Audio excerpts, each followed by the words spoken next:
Okay, so here we are. We're going to start a new little animation, and we call this the simple walking cycle, and it's the simple walking cycle because we don't actually show any legs. So we're going to draw a character that's just the head and shoulders, and it's got to be in profile view for this to work properly. So we'll start by adding in our character, which is insert, new symbol, and we'll call this our walker. Oops, let's spell that correctly. And just keep it as a graphic. Okay, so here we are editing the symbol. We're going to draw around that crosshair. So we'll get our brush and we'll start with a black outline. And don't be too concerned about how your character looks, but give it a little bit of effort. So we'll do something like that.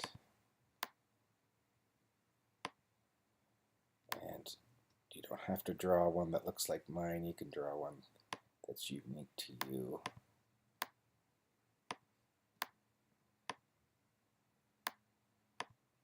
Okay, so there's a head, and I'll get some shoulders in there.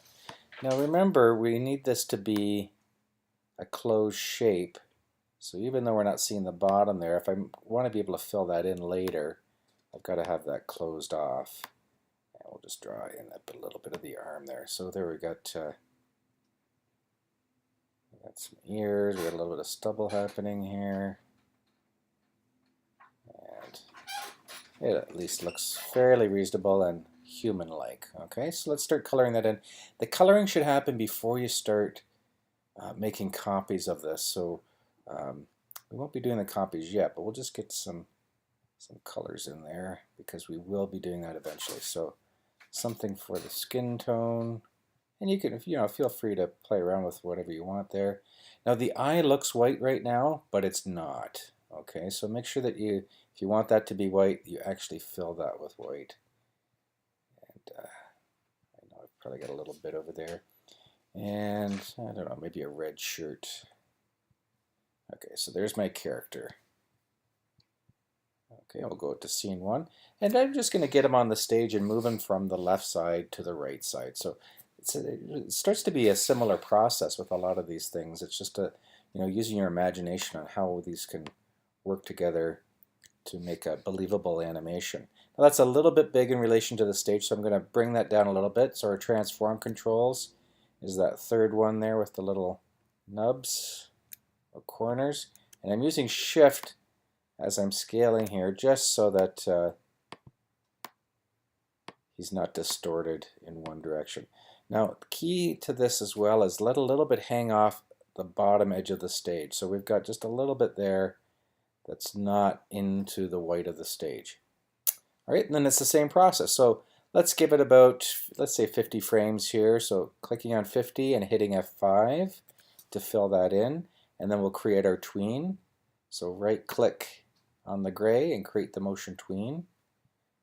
And then we'll make sure we're at the end here and black arrow, choose the end location for our character. Okay, so as we scrub that, he's moving from one side of the stage to the other. So let's take a look at that and see how that looks.